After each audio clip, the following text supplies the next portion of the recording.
We make the rules, pal. The news, war, peace, famine, upheaval, the price of a paper clip.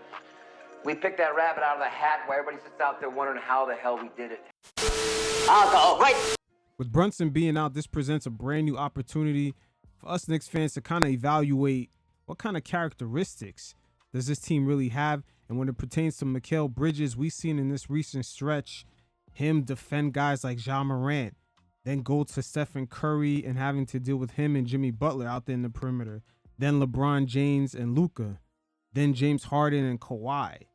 And things didn't stop there. It continued on with Zach LaVine and DeMar DeRozan, a little bit dumbed down a little bit, but still it's a defensive assignment. Then against Portland, he had a duel with Danny Avdia, a 6'9" power forward who's definitely versatile. He could shoot threes, he could attack you in the post, he could rebound, he could pretty much do everything. So Mikal and the Knicks' other perimeter defenders have been asked to do a lot. And now we're seeing a little disagreement within the media with Mikal mentioning how the minutes are being managed. And keep in mind, with Brunson being out, we got to examine what exactly is he being asked to do. He has to maintain a certain level of scoring while at the same time still having to chase guys around in the perimeter and just maintaining that defense. While Tibbs at times does get stuck relying on certain starters to play so many minutes. And we got to ask ourselves, what is Mikal Bridges' identity? Is he really that guy to maintain a certain scoring average while being one of the best perimeter defenders on the floor? And is he able to do it at a high level night in, night out? There's a lot of guys historically that have not gotten a lot of credit for being able to do this. Giannis, Kawhi, Klay Thompson before his injury. Every night he was defending guys like Damian Lillard in his prime, Russell Westbrook, all those point guards out west. And at the same time, he maintained his scoring average for about 20 points per game. So historically, on a high level team, this has been easier said than done. Only a few players were able to achieve this. Again, in the more modern era, it's Klay Thompson before his injury, Kawhi Leonard, Giannis. And if you're going back, you could say Scottie Pippen, Joe Dumars with the Bad Boy Pistons, especially in the 1989 finals where he won MVP. And another person I might be able to put on this list, one of you fellas could correct me below, this is not my era, but I would say James Worthy in 1985. The way he performed in the playoffs, averaging 20 points per game on 62% shooting. Again, one of you fellas could let me know if his defense was really up to par, because he was one of the versatile players that can guard different positions. And when it comes to Mikal, this is one of the reasons why we've seen him bring up the minutes to the media. He understands Tibbs has been playing him a hell of a lot of minutes. Brunson is out, and he still has to maintain that same perimeter defense while keeping a certain average so the team could keep up night in, night out. And that's not a role that we've seen him have before, because when he made the finals in 2021 with the Phoenix Suns, he was not really relied on night in, night out to be at least the third highest scorer. But first, let's check out what he had to say. Sometimes it's not fun on the body. You'll want that as a coach, but also talk to him a little bit knowing that we've got a good enough team where our bench guys can come in and we don't need to play 48, 47 minutes. We've got a lot of good guys on this team that can take away minutes, which helps the defense, helps the offense, helps tired bodies being out there and giving up all these points. It helps just keeping fresh bodies out there. And he's right about that. But the only thing this season, the team has gone through a roller coaster ride with just the bench unit. Sometimes guys are in and out the lineup. We've seen that in the beginning of the season with Deuce and also Precious. And then starters would get hurt. And constantly, because everyone's trying to figure things out. What are their roles in the offense? What's the chemistry going to look like night in, night out? Let's say if shots are not going down. All these things are trying to get figured out while they're going through the motions of an 82 games grueling schedule. But with Brunson being out, this presents brand new opportunity to see what Mikal can do. And we all know Tibbs is going to rely on him, either being a number 1 or number 2 scorer behind Cat. Let's check out what Tibbs had to say. This morning, Mikal said that he's talked to you in the past about the starters not playing as many minutes to give the bench guys some opportunities. And I was wondering what your thoughts were. Well, we never had a conversation about it, but the facts are the facts. And when you look at our team and the way it works is Jalen plays 35 minutes. He's in the top 20 think he's 20th or 21st in minutes played. Cat is a primary scorer. He plays less than Jalen, so he's like 25th in the league in average minutes. Your wings play more, right? So they're matched up with primary scorers. So the way it works is if Jason Tatum is in the game and Jalen Brown is in the game, OG will be in the game and Mikal will be in the game. When those guys go out, they go out. When they come back, they come back. You try to keep the matchups. When you look at the league, right, all those guys are playing 36, 37 minutes, whether it's Durant, a Tatum, a Brown, the wings are going to play more. So they're primary wing defenders. So that's the way it works. And then sometimes you're caught in matchups. So the Lakers were big wings, so you got to deal with that. And when you look at Mikal's minutes have gone down. We started the season with Landry hurt and Deuce not 100%. So our wings did play more. So are they playing a little bit more than I would like? Yeah, probably 35, 36 is that's where Mikal is. So you look at the last 10 games, he's playing 35 minutes a game, and 4 of those games are overtime games. So that's reality, right? And, now that Deuce is healthy, those minutes are going to come down. So, that's the way that is. OG's playing at an elite level. Josh never wants to come out, so that's, part of that. But, we've got plenty. We got Mitch back now, so we got good quality depth. I mean, the way this was phrased this morning was, like Channing Frye said stuff.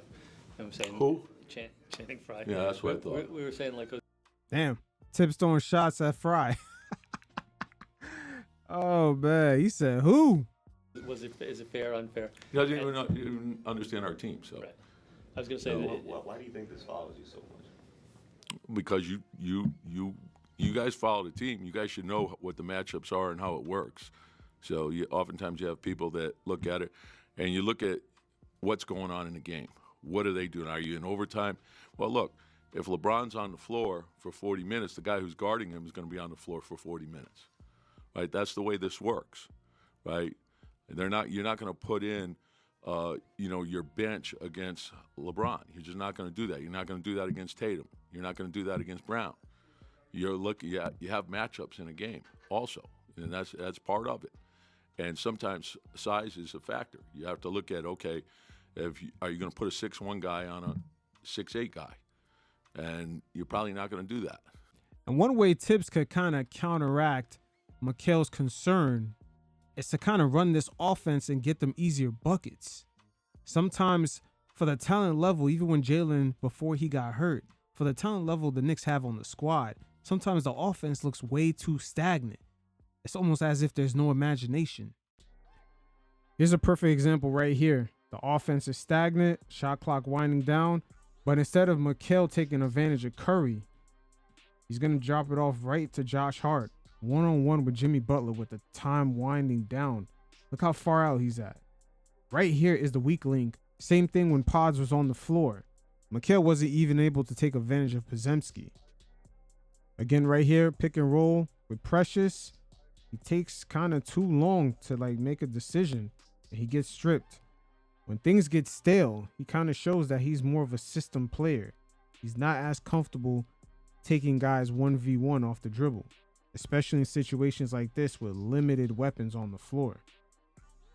And now here's some easy offense with these guard-on-guard screens. Bridges is going to sense his defender hedging, so he's going to ghost this. And it's going to create a nice little advantage. See right here? Now it's 4-on-3. Mikal makes a great decision to Hart. We got the cutters. We got the shooters for the spacing. Hey, this offense definitely could have more of an imagination. Here's another example. Quick, easy offense. Mikal right here gives up his dribble. He could get it back with this handoff. He could get it back, or he could use Precious as a screener. And he gets to his bag. Here it is again. Some more easy offense. Cat ghosts his screen. So instantly when he ghosts, that's when Mikal's going to attack this. And because Cat is such a threat out here, he's going to draw attention. And it's going to open up the other side of the court, weak side. Again, real simple shit, but it goes to show you Mikal's more of a system player. As right here, he tries to set the screen for Cat. And when you got guys like Josh Hart on the team and Cat, you got guys who are cutters and they can make passes. Cat this season, man, he's been low-key one of the playmakers of the team. But Mikal right here, he's going to ghost this. Him being that off-ball cutter. He's going to ghost his screen. Easy offense as he draws the foul. And the Knicks offense this season has been running on, I would say, about 60% of what it really could do. And a perfect example of it is plays like this, where you see Mikal, he's handling the rock. And now Brunson can move off ball. He can go back to that role that he was in when he played alongside Luka, because he's developed those type of skills to be that off-ball cutter, and he could spot and shoot. See, like this, he could make those. But that right there, they just generated a great shot. And it's way better than some of the offense we've been seeing throughout the season. When things tend to get stagnant and stale, especially going into crunch time situations. We've seen it play out in Memphis, multiple possessions in that overtime game against Miami.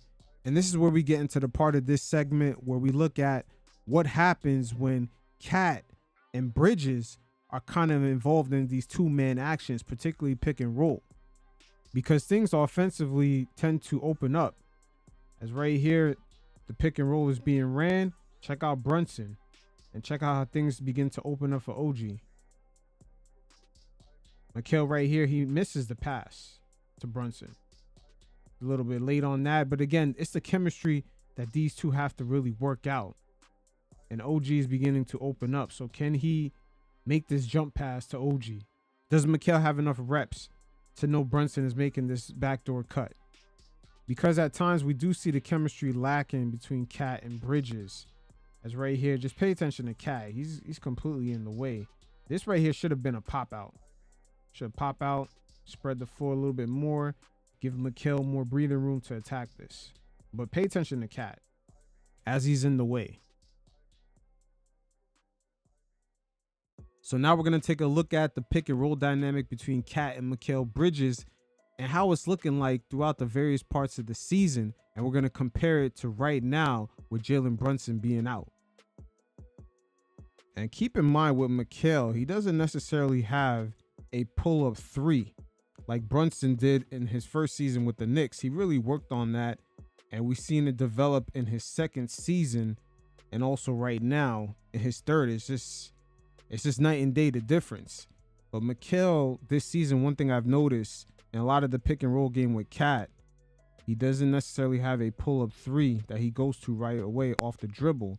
And also, we're going to notice in this segment right here, just him getting these picks, around the sidelines, anywhere where he's going to be trapped. He doesn't like to dribble in tight spaces neither. But nothing really comes about in this sequence. And let's keep in mind with Mikal Bridges, he doesn't necessarily have a pull-up three coming off this pick right here. We've seen Jalen Brunson in his second and his third season with the Knicks. His pull-up game coming off this pick is just disgusting. He has really worked on it, and it's pretty much night and day from those seasons. But Mikal coming off this pick right here, just him being around the sidelines and the baseline, just with limiting his space. He doesn't really like to dribble in tight spaces, and pretty much nothing comes out of this. So fast forward, the Knicks running more high ball screens. And keep in mind, this is without Jalen Brunson being in the lineup due to his injury.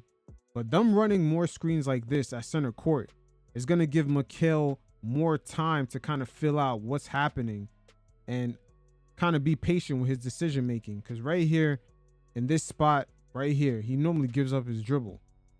But because the screen came a lot higher, by the time he comes down, he could be a bit more patient. As we're going to see right here, he's going to work his way into his spot.